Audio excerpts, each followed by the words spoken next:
All right, ladies and gentlemen, welcome back to yet another episode of the Sports Creative Showcase. I'm your host, Juan Morales, and I'm just doing a little quick intro to this one. I'm not on camera because I'm actually just finishing editing this episode of the podcast, but I wanted to take a few seconds here to thank you guys, everyone who's listened so far this year to the podcast. We are just closing off on the new year here. We're at the end of 2024, going into 2025, and we are now officially 2 episodes away from finalizing season 1 of the Sports Creative Showcase, and I could not be more thankful for the response and the love that you guys have given on every episode so far. This is episode 18. We're going to have 2 more episodes before we launch season 2. And it's been quite the journey here. I'm quite excited to get you guys another episode and continue on from here and go even stronger into the new year. In today's episode, we have my friend Mackenzie Barwell, who is going to give us a very different perspective in terms of content creation and being a creative in the sports industry, being in front of the camera, as she is an on-air and social media host for several teams in the Toronto area. But I will let her introduce herself and tell you guys what she's all about in a minute. I also do want to take the chance to apologize and say there are, again, some audio issues in this episode. Something is going on with the second microphone I've been recording this podcast with. I don't know what it is. So unfortunately, you're going to hear some interference halfway through the episode or near the end of it. I did my best again to fix it in post, but rest assured, going into 2025 and going into any future in-person episodes, I'm 100% going to make the investment in a second microphone. It's honestly high time I do that, to have a matching microphone to one I use here on the podcast. So apologies for the audio. I know it's not ideal for a podcast to have audio issues, but this was such a good episode. I didn't want to, leave it in the edit bay. I wanted to get this out there because the conversation we had with Mackenzie was so good. And especially for anyone who is hoping to be in front of the camera, there are definitely some gems you should listen to. Without further ado, let's get into the episode and I'll let Mackenzie take it away. Episode number 18 is here. We are almost near the end of season 1 of the Sports Creative Showcase, and I'm bringing someone on that we've been talking about this for a while now. I think I threw this at you a little while ago, like probably a few months ago, and it's just been figuring out the schedule. I have Mackenzie Barwell next to me, a online digital host for the Hamilton Forge of the CPL. She also does content and on-air camera content for the McMaster Marauders. She's a freelance on-camera personality. Is that how you would describe yourself? Yeah, okay. So someone who's very talented both behind and in front of the camera, someone who's very charismatic, someone who brings a lot of energy into the industry, and she's still in university. So you're still grinding your way through all that. No, because you got to acknowledge that it's not easy to be in school and doing this, but welcome to the show. How are you? How have you been? Thank you. Bit of an hour and 10 minute drive to Toronto to be here. Toronto driving is no joke. It sucks. Okay. It blows. I wanted to be in person, so I was going to do the drive no matter what. Yeah. But right when I got about 10 minutes out, I was like, okay, it's go time. I did about 3 laps around your building. Yep. And then couldn't find the parking. We found your parking garage, and thank God, because I had no service. I told you that. I thought you were going to find It's funny because I always have to tell people, when you get to my building, text me right before you go into the garage, because then you will not be able to reach me. Yeah. Well, it's funny because you're like, can you explain your surroundings? I was on the phone with you and I just cut out. I'm like, she's at the garage. She's gone. She's down. She's underground. I was like, what happens if I don't know what my surroundings are? How do I explain that? Yeah. And all of a sudden you just spawned. So anyways, I'm really happy to be here. Yeah. Thank you for having me. And congrats. You were just telling me that, after 10 episodes, you're in the top 5% of all. Well, no. So it's and most podcasts don't make it past 10 episodes, and there's a certain percentage that do. So just getting close to the end of season 1 here with 2 more episodes to go. But just for the people who don't know you, I gave a little riff off as to what you do and who you're all about. But, in your own words, introduce yourself to people here listening. Yeah, for sure. So I am in my 4th year of university. I go to McMaster. And it worked out because now I'm with the Hamilton Forge, as you described. They're also known as the Hamilton Sports Group because it's Forge and the Ticats. Mm-hmm. But I basically got my start in school. I was lucky enough to know right away, right out of high school, that, okay, I want to work in sports. I played soccer at a pretty high level and knew that it was an environment that I wanted to be in. And when I got into my first year, I applied for the event staff, which is essentially the game ops, of university. Just getting your foot through the door. Getting my foot in the door, stats, ticketing, that kind of thing. I just asked, hey, is there any opportunity or any chance that I could get on a microphone? I can really see myself pursuing this, actually after school. Mm-hmm. And the guy was like, 100%. My boss said, yeah, we have an in-game host, but he just left. So if you're comfortable on a mic, we can have you just do a quick test run through a script. And then I came in my first year, did that. And crushed it. Well, I don't actually think I crushed it, to be honest with you. I just went in there confident, and I just like read the script. Fake it till you make it. Yeah, and then they were like, "Okay, like you're good." So they gave me the role as the in-game host for basketball, volleyball, and football. These are varsity sports. Mm-hmm. And it was just such a phenomenal entry level, like on camera, on mic experience to really, as you said, get my foot in the door and just gain comfortability with that kind of thing. And that summer, I was working with Colin Wowda, who you are obviously familiar. He was on this podcast. Shout out Colin. He's been here. He's been here, yeah. So he and I met in my first year, and we got pretty close just because we were working. Yeah, great dude. Same sport, yeah, and he's just so phenomenal. He was working in the CEBL that summer with the Guelph Nighthawks. So that was a pretty early, like obviously that league is very new, and same with the Nighthawks, and they were looking for an in-game host, and he said, I got a girl who's doing a pretty good job at the university. Yep. And so that's kind of how I got my start in pro sports. So I did a season with the Nighthawks, and then my second year realized that I wanted to do more digital content and just get more on-air experience, not just, tossing t-shirts and getting the crowd hype. Yeah. More so interviewing athletes and like live broadcast type things. So I pitched a video series at McMaster about getting to know athletes as people. I love that. Yeah, just because I knew a lot of them from working in that space, and I loved being around them, and you become friends with them. I became friends with them. Yeah, exactly. So I was like, people need to know who they are, and I feel like that would give more students an incentive to come out and watch them. Yeah. So I was lucky enough to get the green light for that. And then people at Forge and Hamilton Sports Group saw my work, and they asked if I could come over and digital and in-stadium host for Forge. And now you're here. And here we are. So there's a lot I could riff off of that. Sorry, I just unpacked a lot. No, that's okay. But I wanted you to give that introduction, right? Yeah. But like, there's a lot I could riff off there. Like, just so many things. Like the first thing I want to say is I love the fact that you explained that you didn't even start doing this right off the rip being on camera. You were part of the event team. Mm-hmm. You were just finding a way to get your foot through the door. And I think a lot of people, when they want to get into this industry, when they want to work in sports, whether it's behind the camera, in front of the camera, ops, whatever, they're always trying to figure out like, how do I get in the door? But and instead of just like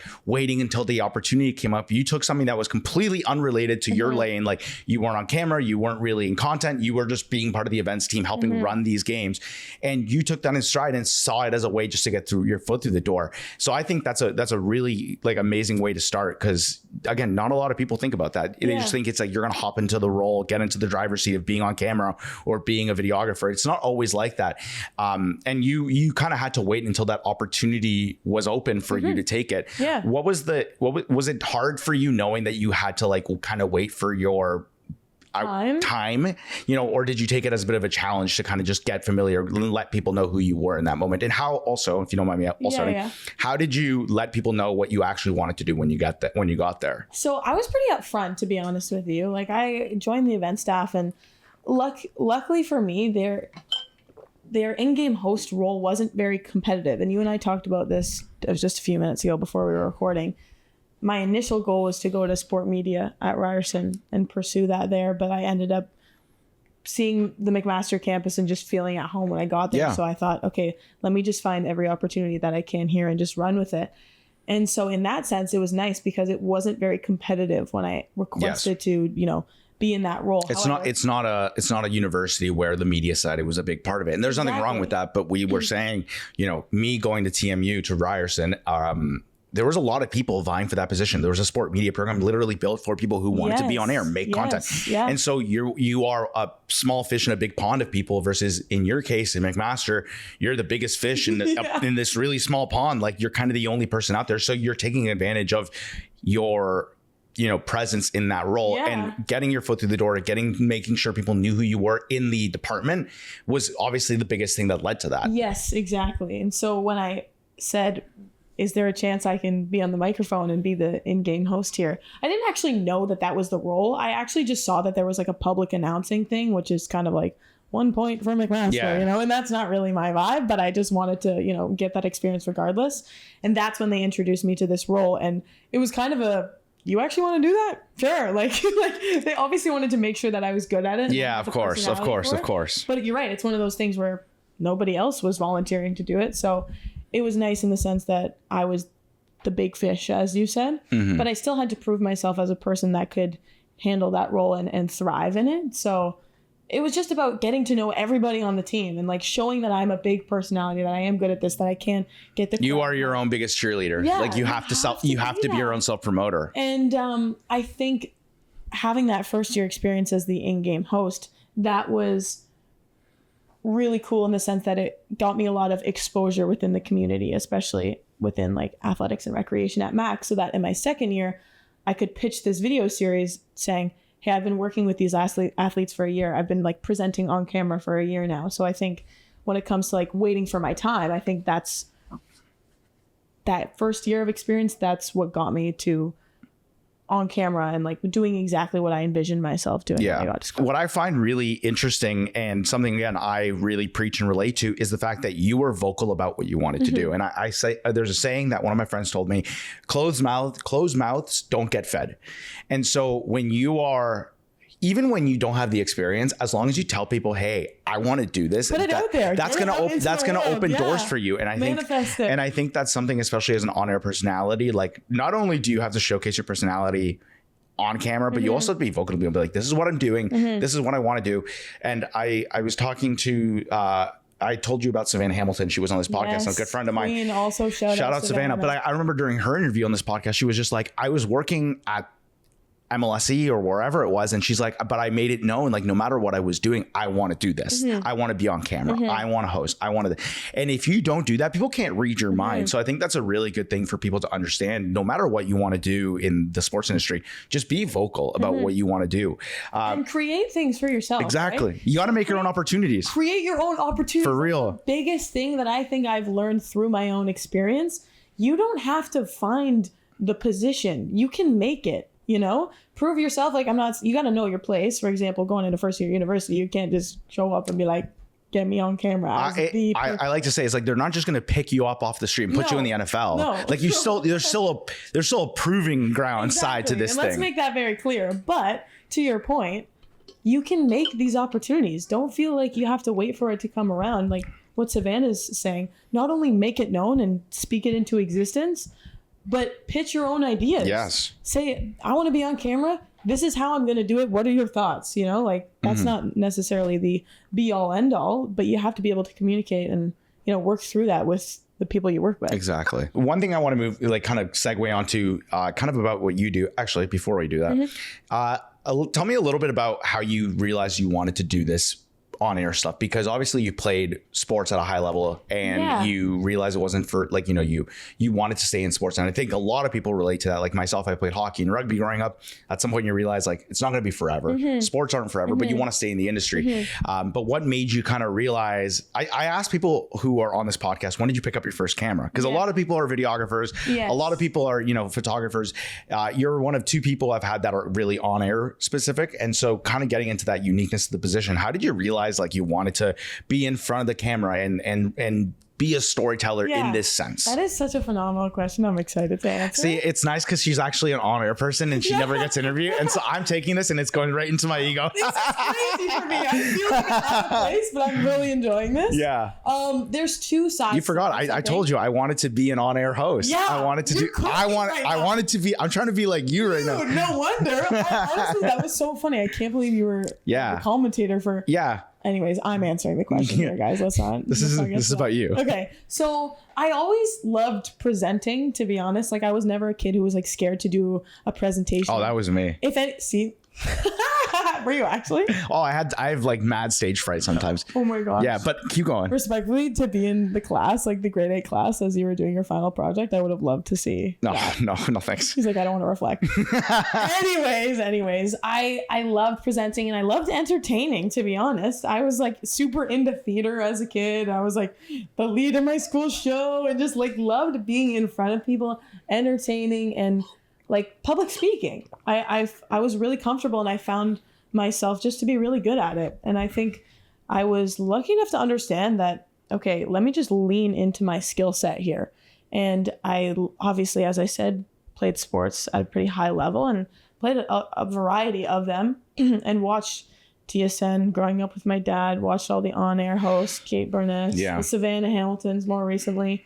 And I found my place in that, I think, because it combined so many of my passions. One being entertaining, public speaking, the other being a sports atmosphere, the other being building relationships with people. And I got to understand, especially in university, that one of my favorite things about this job, and I love that like my passion for it continues to grow, is that I have an ability, I think, to make people feel really comfortable on camera. And that's like my favorite part about my job, because I remember, you know, there are certain interviews you watch and you're like, this guy doesn't want to be there. You know what I mean? This guy doesn't want to be there. You can tell that the person's personality isn't showing. And there's always that cliche, you know, like the sideline interview with like the hockey player who get pucks deep. Pucks deep, you know, we're gonna bang bodies. You know, we really got to get pucks on net, pucks deep into, you know, there's, you know, yeah, it's a classic. I can do that all day. Yes. Again, there's this one video too where you've probably seen it. The guy didn't even get asked the question. He just started answering. Yeah, you just got to get pucks deep, pucks to the net. It's a team game. Something that I really want to contribute to, like, maybe, I mean, there's only so much you can do with the sideline interview, mind you. But I love being the person to bring out the personality of an athlete. And I want to make, you know, more out of like traditional broadcasting, for example, where that might be the only thing that you hear from a person. And I just realized that not only do I like love having these conversations and love getting to know, like, because I think people, sorry to interrupt myself there. No. I love it. You're riffing off. Go for it. I think people just assume a lot of the times that these pro athletes are very maybe stoic or narrow-minded in the sense that they're just kind of like grind set all the time and they don't know how to joke about, you know what I mean? To an extent, at least. And I found that I can bring that out in people, and that's why I found my place in it. And I think just as I continue to get experience, it becomes more evident. Yeah, I think like when I was doing the on-air stuff for a little bit at TMU, like I realized like that was an important part of the job, is being personable. Because like even nowadays, like working in sports and being with athletes one-on-one, it's like when people react to the camera, people are always like, when athletes react to the camera, people are always surprised, like, how'd you get them to do that? I'm like, you just gotta you gotta be yourself, and they'll reveal themselves. And we kind of forget, like, athletes are consistently under a microscope, they're under a camera the whole time. People are, unfortunately, sometimes the media is known to get out to like going after them, try to get like their scoop, a certain narrative, and so they're being protective. So I think a really big part of even just your position and as and someone who works in sports as a creative is making them feel comfortable, making them feel like building you are trust, building the trust. And like in my experience, and you'll probably relate to this as well, when I was with TMU and with the women's basketball team, their last year when I was there, when they won the national championship, I got to know them really well. By the end of it all, when they won, they were totally comfortable being in front of the camera with me. They were themselves. They were exactly who I wanted them to be. But you have to get to that point to build that trust, because that's how you get better stories. That's how you get better interviews. That's how you really get the content that you want to make. That is such a good point that you just made. And something similar happened to me this past year because I was working the women's volleyball championship. I remember they were at the press conference after, and these are two of my friends like sitting in front of all these lights, you know, media people, camera, after a really devastating loss. This was the game they played before they were able to finish fifth. Yeah.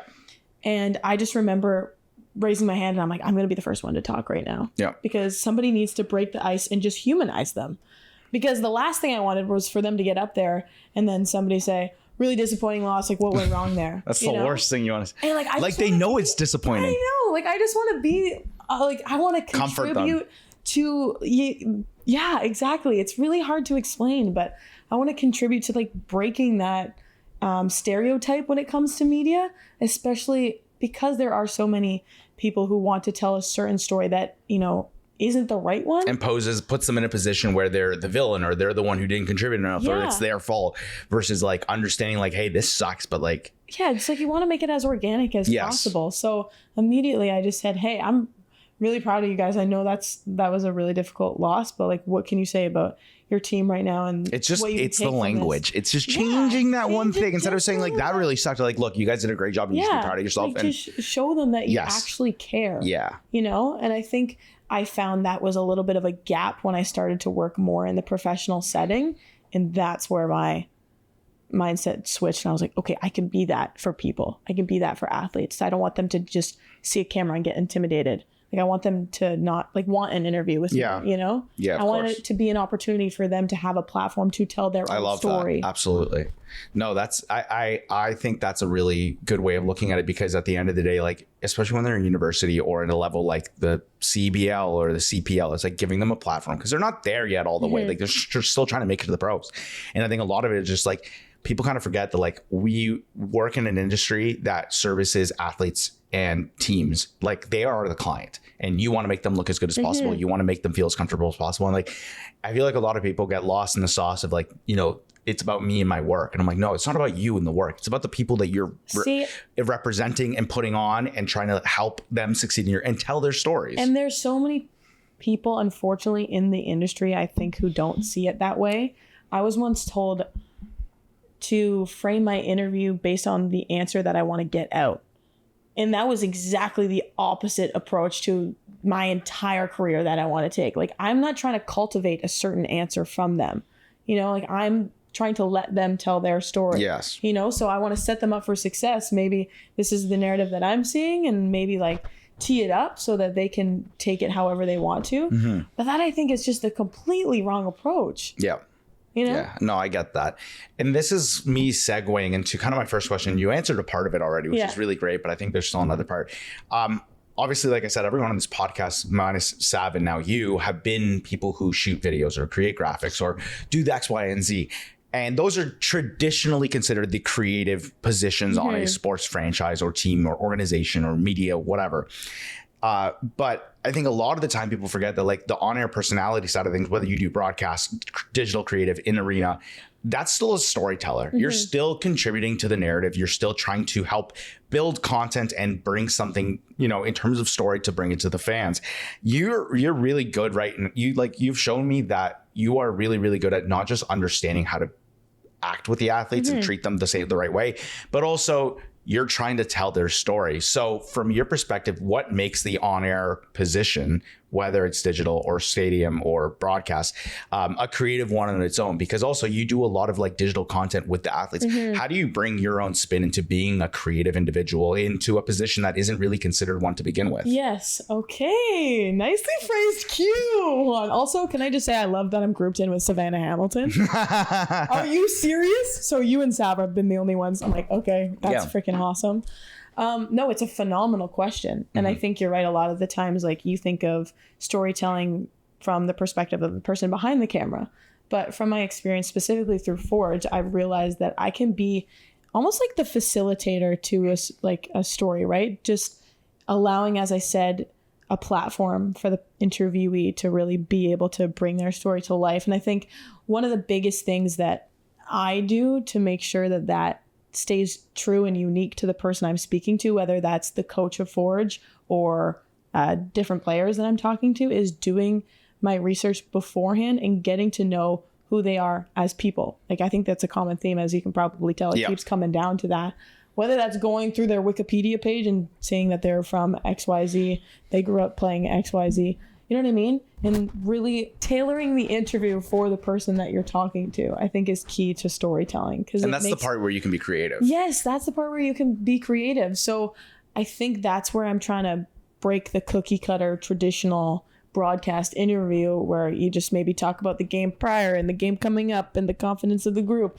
It's like, okay, what can I integrate into this interview that is specific to the person so that the audience has a better idea of who they are and why they fall into this group and how they play their own role.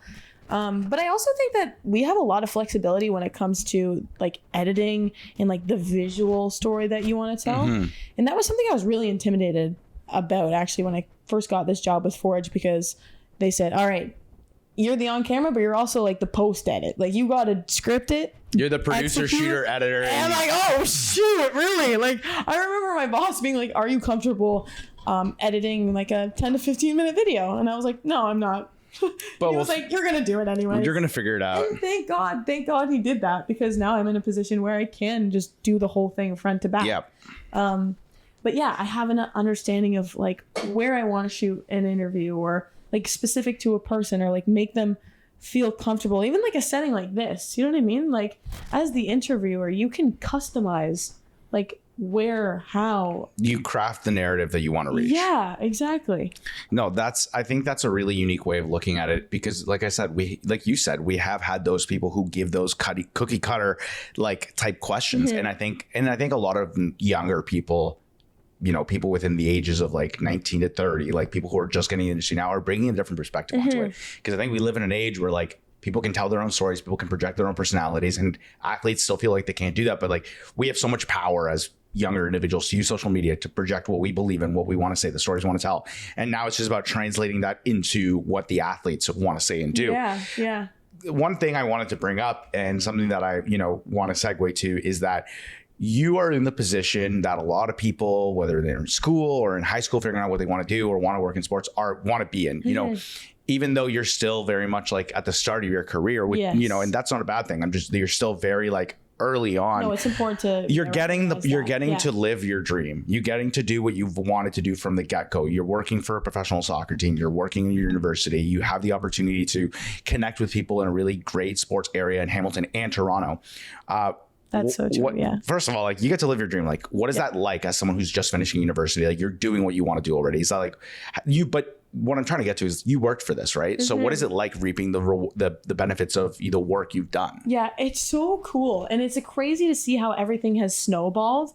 And I think, to be honest, a lot of people in my position, or anybody who are working in the industry while they're in school, have to fight that imposter syndrome a little bit. Like, I don't have the experience that, the Savannah Hamilton does, but I'm still like working in the same spaces. I'm talking to the same people. And I think it's about reminding myself that you're right. I earned it. It's because I made my own opportunities right out the gate. I had a vision and I took every step I could to work toward it. So it's just cool to see not only how those experiences got me to where I am, but how much better I've gotten. It's the growth. It's all about, you'll notice that over the years too. Like, I sound like the old man in the room, but like, I've been doing this now for 7 years. And it's just like, when you look at day one versus day whatever this is in 2024, there's a huge progression. And that's not just like, in your role, it's like if you were to go back and look at your first day on camera versus your recent one, you'd be like, it's not the same. You should. I know I should. I once did a video of reacting to my old videos, like my old videos I used to do at Ryerson, and I was like, what the fuck was I doing? Yes, and but then I also appreciate the fact that like, I grew from that guy who was just messing around, didn't know what he was doing, to someone who's a little bit more seasoned and gets it, understands it. So, and it's also, sorry. No, go on. I was just gonna say, I think it is important to look back and watch those videos, because you have to give yourself grace, like you have to look back and think, okay, look how for example, in my position, I watch videos from like 2 summers ago of interviewing athletes, for example, Global Jam. That was like one of the coolest opportunities I got. I think that's where you and I met. That's where we met. Yeah. And I was just so gassed to be there, and it like really showed in my interviews. And now I've like learned to show that passion, but also simultaneously composure, you know what I mean? Like making sure that those are living as one, whereas in those I'm looking back and I'm like, my hands are everywhere, I'm like, oh my god, congratulations on the win. But at the same time, it's like that enthusiasm got me to where I am now, exactly. So it's like about tempering both, right? Like, it's about like being like, it's kind of acting like you've been there before, and having that quiet confidence about you. It's like you walk into a room, I've been here before, I know, but also enjoying the process and enjoying what you're doing. And I think that's the thing that separates a lot of people who are successful in their career. Not only are they good at it, but they enjoy every minute of it. It's always like you're enjoying every step towards the final goal, because that's what makes you into who you are.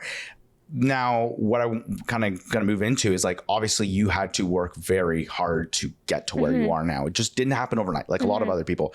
What's the real experience of working in sports like? And we obviously talked about this a little bit for the podcast. It's not easy, especially when you want to be on air, because when you look at the grand scheme of things, there are less on-air jobs in sports than there are any other role. What's the experience actually like of like building your career up until this point? And again, you've only been doing this for a handful of years, but like, what has it been like in the early years here, developing your style, developing your ability, but also like working hard and actually working in sports? Because we all know it's not like all glitz and glamour, which is unfortunately kind of the stereotype you get when you're on camera.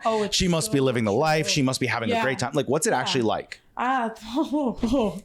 You're right. It takes so long to really like hone your craft, and I don't think that I'm even close to that point yet where I feel 100% yes, I finally reached like my potential, but when it comes to working in sports in school, don't get me wrong, I love it. That's the reason I've grinded for the past 4 years. Like that, it's just, to me, it's the coolest job. Yeah. And it's worth it. But there's a lot of sacrifice that comes with that. Of course. And when it came to the event staff, for example, and just working in school, like every weekend, Friday, Saturday. Your weekends Sunday, are gone. Gone. Say goodbye. And even like throughout the week, you're trying to pay attention to what's going on so that you can have a better understanding and more preparation for when that time comes. So there's a lot of sacrifice when it comes to the university experience, to be honest with you. Like mine is not conventional, I think. Like when you're not partying on the weekends, you're not going out for drinks on Friday, because sports, like when I went to school, like the first thing they said in sport media, it's like, if you want to work in this industry, you got to say goodbye to your weekends and your weekdays, like, or your weekends, holidays, like any time you have off, it's going to be spent working and figuring out your career. And like, that's just, some people can't handle that. You know, it is hard to get, and especially when you're in university, you want to make those friends, you want to have those experiences. I was in your shoes, but how do you then, like, in that sense, like, how do you make sure you have a good work-life balance? Yeah. We'll talk about the students part later, but like in terms of like balancing your career and your hustle versus like actually being with your friends and family and making that time. How do you balance that?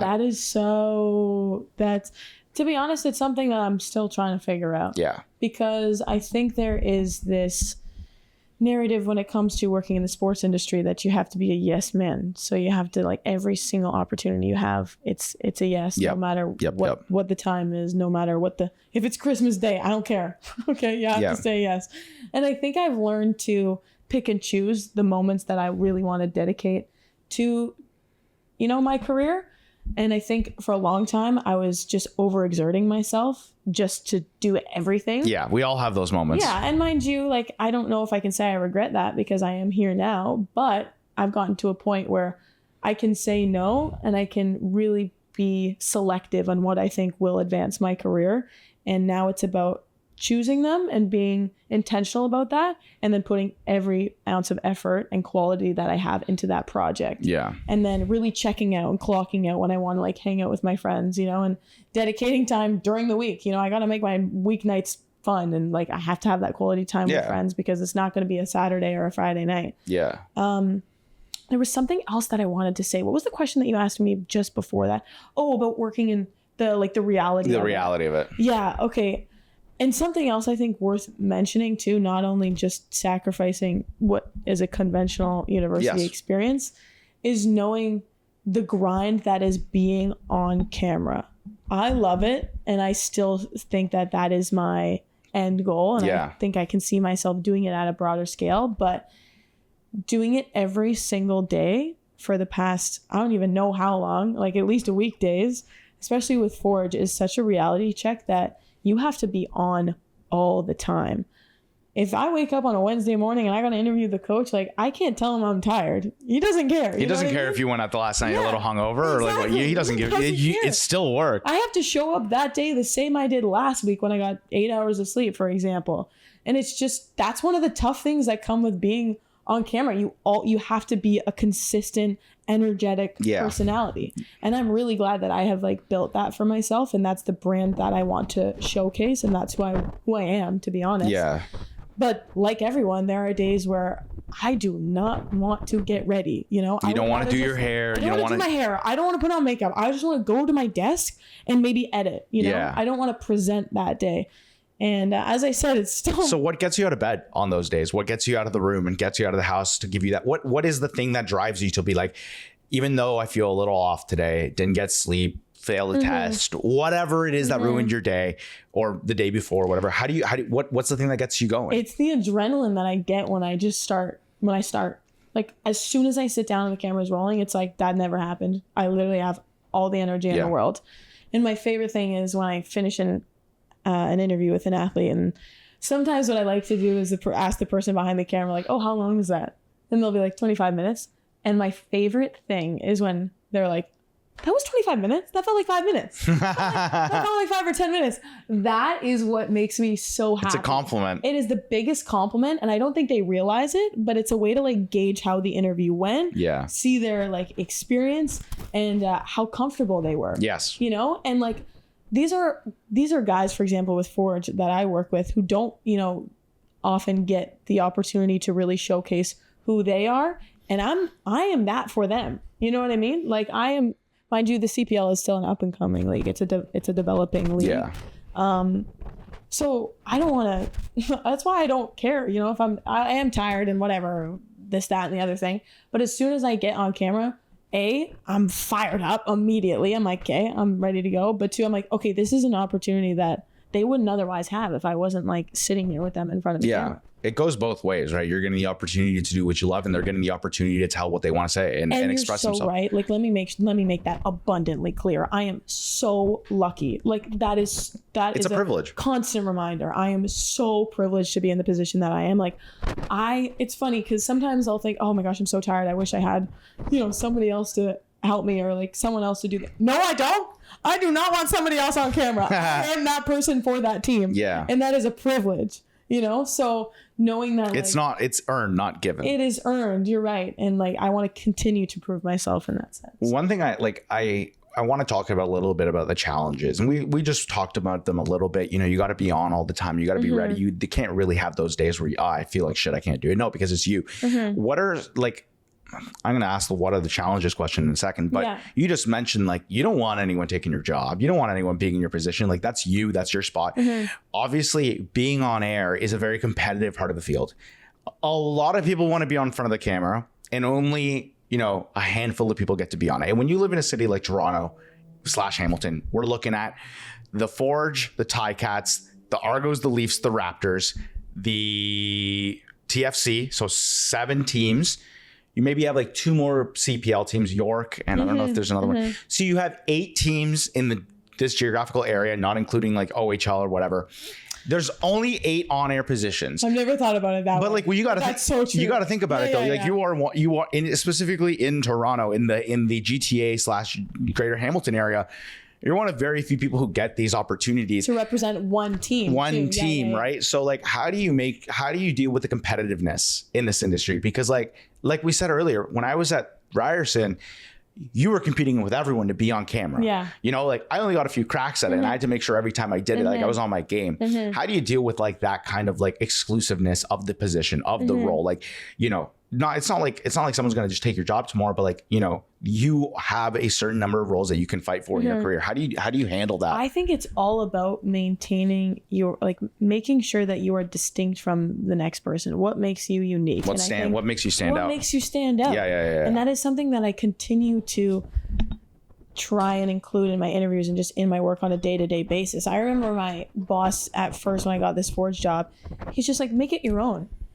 And I was having a crisis. I was like, I don't know what you mean by make it my own. And I think that's the challenge, is finding what makes you different and what makes your interview, for example, as an on-camera personality, maybe just seem more comfortable than the next person. And I think when it comes to the competitiveness of the industry, like that's what's going to make you, that's how I deal with it, you know, knowing that when I eventually leave Forge, for example, someone's going to take a role. Someone's going to take my role, but they're not going to do it the same way that I did. And that's what will, you know. You can have the same recipe, but the sauce will never taste. I always say that though. It's just like, even though like, you know, someone can come in and do exactly what you did or try to, it's never going to be the same. And I think that's a really good kind of outlook. It's like everyone has their own way and you are authentically like Mackenzie. Yeah. And no one else can be who Mackenzie is, especially on camera. Yes. And I think that people sometimes, when coming into the industry, have this false or there's a misconception that you have to do it the same way the guy did right before you.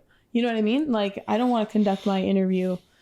I want to conduct my interviews in a certain way. That's what makes me different. And I don't want to fall into the cookie cutter You don't want to be Joe Schmo or Jill or whatever, like, you know, it's the same people who did it before. I think that's the challenge, is not falling into that trap. Yeah. Because the reality is, as we've talked about, traditional broadcast media is changing. Like, that's not going to work anymore. And that's something that I have just begun to realize because I think I was so tunnel vision on, you know, and I still kind of am. Like, I still want to, you know, be a sports anchor in a traditional sense and be on TV and be that person. But you understand that there's different ways of doing it now with social media, digital media being a thing. And it's a challenge to keep up with, you know, and be as evolving as the industry is. Yeah, no, that's incredible. What other challenges do you think you face in this industry as in the on air side that people may not know about? I think the obvious one is being a female in sports. And I am very lucky to have female mentors in the space that I work in, like a Natalie Sexton, for example, or Patrice Whiffen.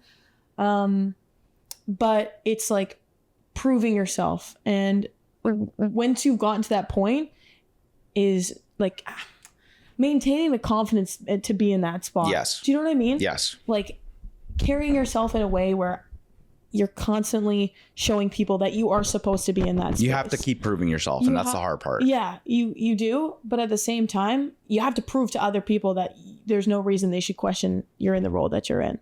And I think being a young woman working for a professional male team, that was a huge learning curve for me. Yeah. Because you can't look like you're nervous. You can't look like... Because they're going to judge you. Because they're going to... Like, people will question that. Yes. When you're in the position that I am and at the age that I am and being a woman in the context that I work in, you have to be 100% confident all the time. You have to walk into an interview like you know every single question that you're about to ask. Yeah. You know, because there's a lot of eyes, and I think I want to be the person that maybe gives the next girl at McMaster the opportunity to follow in my footsteps and do what you're doing and do what I'm doing, because my job with Forge and my job with Mac were like, the person to do it before me was, I think, a 30-year-old guy in both roles. Yeah. You know, so the challenge is not only proving yourself, but once you've done that and once you've put your stamp in the ground and proven it to yourself and internally, you know, I'm good at this.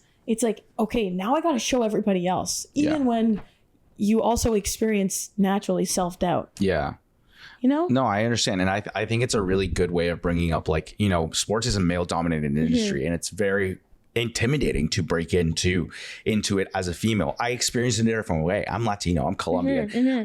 I'm working in a predominantly white sport in hockey. That's what it is. It's just kind of the reality. Nothing wrong with it, but you kind of face these additional barriers.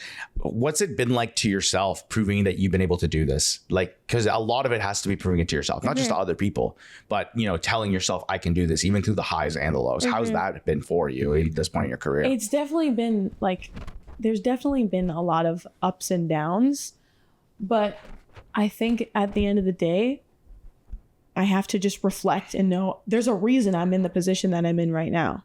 And going into, for example, right out of my second year, going into Tim Hortons Field, crazy. It was the craziest experience ever. Going to this huge stadium, second biggest video board in Canada. My face is like plastered on it.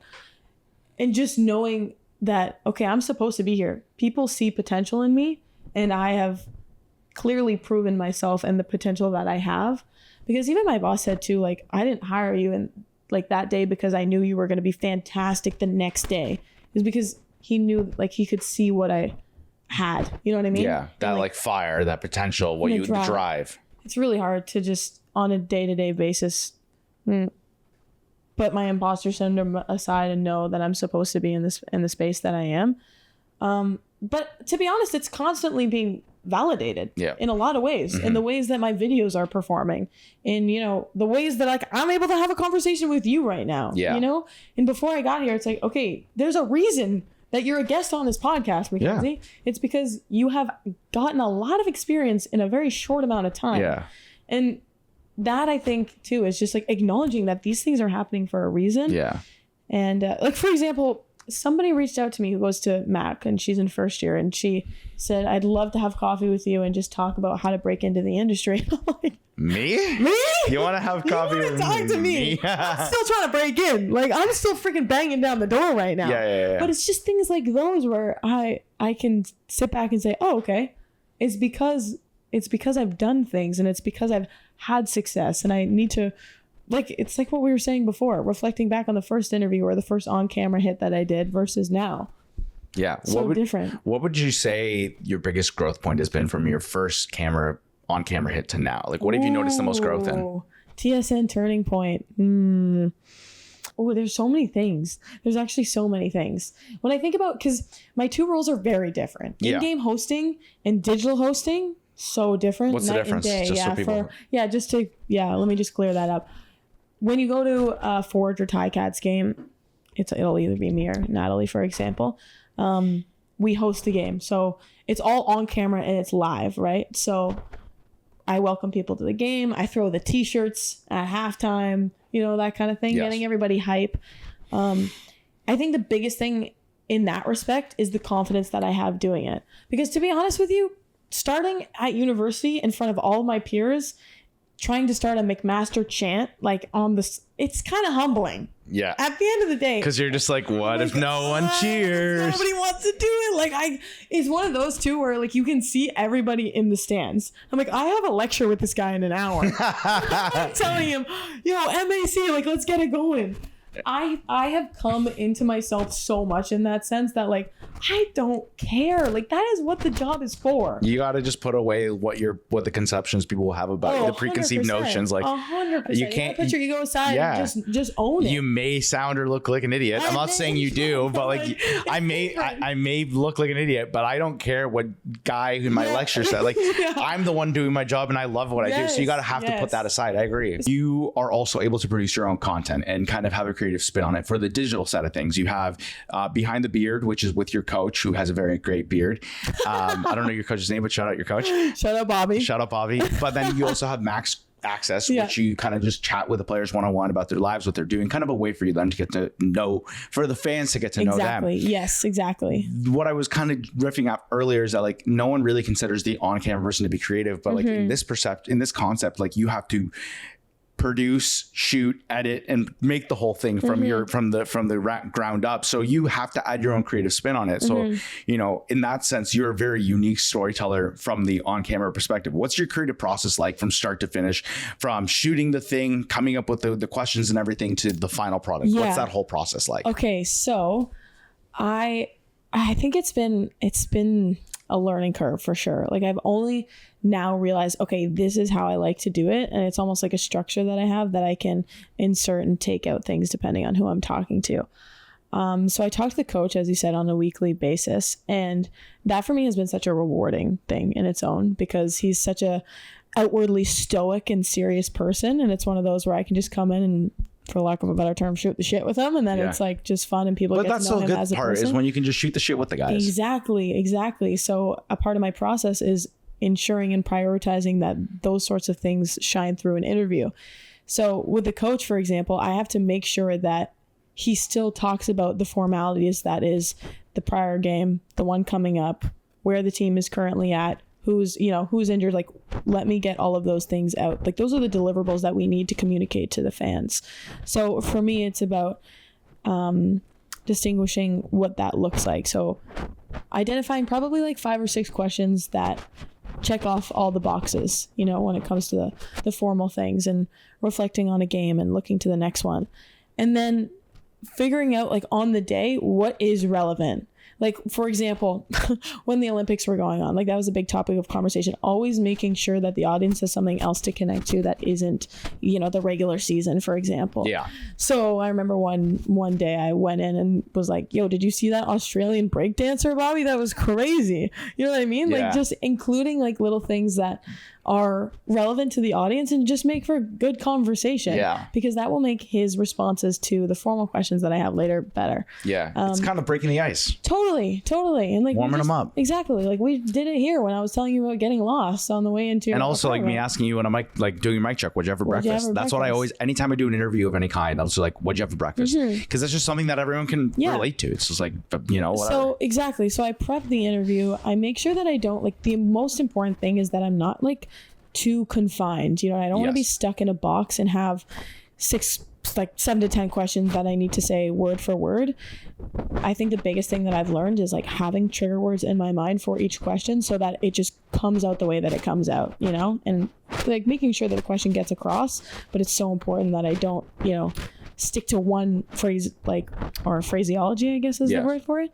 But making sure that it's like bookends, making sure that you always leave laughing. And that's something that Steve Milton, shout out, Ticats icon, has told me. And that's so important to my process, is making sure that, one, I can intro the interview with like comfortability and just something fun and light and relevant, and then closing it out literally in the same way. Mm-hmm. At the end of an episode, I'll just have like a random game to play. You know what I mean? Like at the end of, okay, wait, I'm gonna redo that. Redo. At the end of an episode, I'll just plan something that's light in the same way that we started it. So for example, the last one that we did, this guy has 12 shoes in his office, the same way that you do at your front door. She's just exposing. Sorry to out you. I just went to the washroom. I have a lot of shoes out there. You have two people living in this apartment. Because that's just mine, what? and that's my roommate's. It's just like so the one. funny. I have a lot of shoes. I'm sorry. Damn, no, a lot of hats. Literally, I think yes, you do. That's also an issue. We need a hat tour one day. That would be a good. We'll have a bedroom tour. We're gonna next time. Yeah. Anyways, so it was like, oh hey, dude, you literally have 12 pairs of shoes in here. Let's do a shoe tour. You just hosted me by turning that against me. You're like, we're gonna do that one. And you just counter hosting. No, it's so good. It's good. It's fun. Yeah, that's it's exactly fun. what I mean. Yeah, right? exactly. You're showing me exactly what you're like picking something out, and you're like, let's talk about that. Yeah, because we shoot it in his office, so it's just like trying to it sounds bad, but just like give fans as much insight as they can and just exposure to what goes on behind the scenes. Yes. Nobody knows that Coach Bobby rotates his shoes like literally every week, you know? And you don't have a shoe rotation? I don't. Yeah, no, honestly, I got those. They're new, by the way. So I was waiting for you to compliment them. It's fine. Sorry, I haven't yet. Anyways, so yeah, that's... I'm just gonna fuck myself. That's the specific thing for, the coach interview, which is relatively formal. And then when it comes to something like Max Access, research is everything. Yes. I make sure I know the ins and outs of the person so that even when sometimes I'll ask a question I already know the answer to. Yeah. Sorry, that's exposing myself, but it's true because then it gives me a foundational understanding of who they are. And then maybe after they give me a response, I can go on to the next thing that I learned prior. You know what I mean? So I love starting those interviews with how they got into the sport and really showcasing what that person has been through up until the point that is Forge FC. You know what I mean?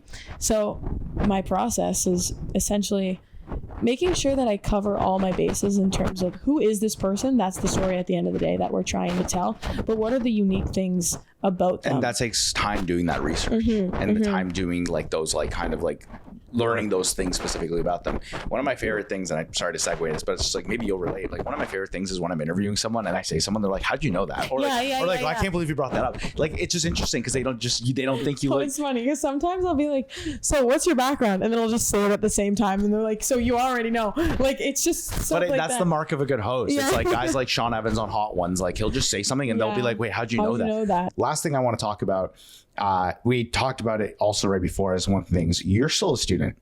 You're in your fourth year of university. What's your major? I am a poli-sci. Who would have thought? Not me. She's in poli-sci. Political science. You're still a student. You're in your last year. You're working right now with the team. You're doing a ton of things. How do you kind of balance that? Because you still have to graduate, in theory, you've gone this far, you kind of just want to finish it. You can't just jump off the boat. It's so true. So how has that experience been like? Because that's something I can relate to. And I was telling you, I did my 4.5 years of school and I was working and it was a fucking grind. A lot. So what has that been like to you? And what's your advice for students who are getting into university and want to do this? What's the reality of that actually being a student, a full-time student, and also working in this industry for the most part full-time? I am at McMaster for my education, and don't get me wrong, I value it a ton, but at the same time to build a network. What you do outside the class is probably just as important, if not more important than what you're doing in the class. Yes. Especially because also you're a poli-sci major. It's not like you're in a media program. Right. It's a completely different. It's so different, mind you. Sorry, I'm actually I'm also communications, so there is a little bit of that in there. Yeah. But learning to manage your time and dedicate certain effort to different things. And I think that was something I learned. I don't need to get, I'm sorry, I don't need to 12 every course, which is an A on the grade scale master. But just dedicating certain days to just checking it off the list, I obviously care about learning and attending class and I'm going to do that every time. But sometimes I'm editing my video in the lecture, okay? Hand up. Sometimes I'm editing the video or I'm prepping. If you're Mackenzie's teacher watching this right now, please don't fail her. Please don't fail her. But I think it's true. I've been there though. I've been there. I think even just reflecting on my past 2 years, it's knowing that the work I've put out is what has gotten me further in my career. It's not the good grade I got on my paper. So you get degrees. Sorry, you said it. Not I said it. I was a good student. I'm just going to reference that. But by my last year, it's just you're working, you have your thesis or your practicum or whatever but it's just like what you're doing, especially at your fourth year, by that point, whatever you're doing outside of the class is like, that's what's going to get you to the door, not just because you have a 3.0 GPA and you crushed your poli-sci exam. Yes. You know, like no one's, your coach isn't going to be like, how's your poli-sci exam? He doesn't give a shit. Just talk to me about sports. Exactly. And I have a good setup right now. I'm Monday, Wednesday, Friday at the stadium, and then Tuesday, Thursday in class. Okay, perfect. So I get to dedicate those 2 days to doing what I need to do. But then, like once I check off, my to-do list, it's like, okay, what can I do for work? Yes. Like that's always my priority. Sorry, mom and dad, but they get it. But you're prioritizing your career. Yeah. So, to Mr. and Mrs. Barwell out there, like you are working towards what, it's not like you're just dicking around and like, doing like playing a game on your computer. Like, no, you're focusing on what you want to do. And that's the most important thing. And I think that's really, really admirable. To the people who probably ask you this a lot, and I know I do in a different way, like, do I need to go to school for this? Do I need to pursue a formal education in this to be an on-air host or to be in sports? What do you have to say to those people so far, having had your experience? Oh, that's a good question. I would say a lot of what I've learned in school like has genuinely translated into my work. Yes. I am a better writer and I am a better speaker because of my university experience. Don't get me wrong. I didn't learn how to edit in my poli-sci degree. I didn't learn how to conduct an interview. That was YouTube University. So I think I'm never going to say don't go to school, especially like part of the, there's something to the college experience, the university experience. And like, I think I wouldn't be in where I am in my career had I not gone to McMaster. Of course. So I think you just have to not limit yourself to the conventional expectations of your undergraduate degree, in the sense that I don't have to be a lawyer, but I'm going to pick and choose what I get out of this degree. 100%. And that's like being a better speaker, as I said, and writing and communicating, making the most of the relationships that I have here.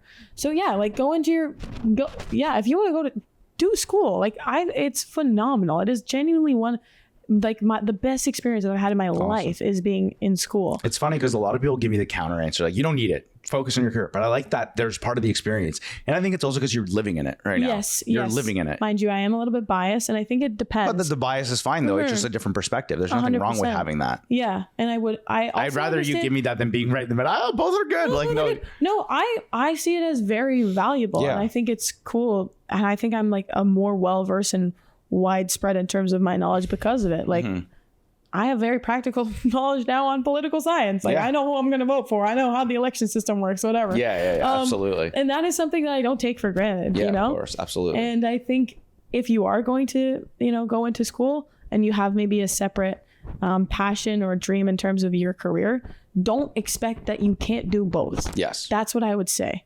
You can.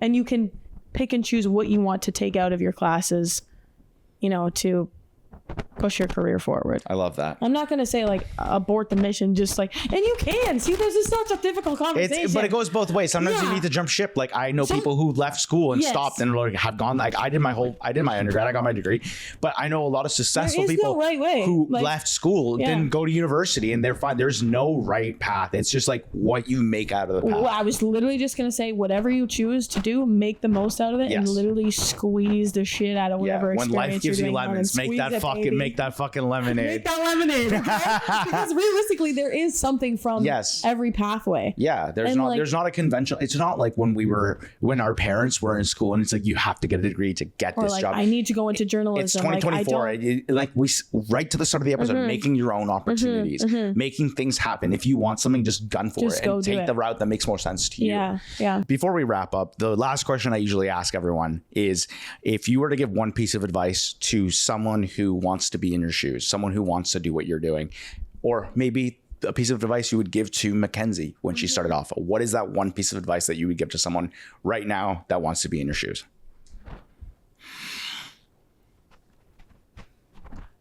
No pressure. No pressure. It is possible to combine your skill set with what you're passionate about. Okay.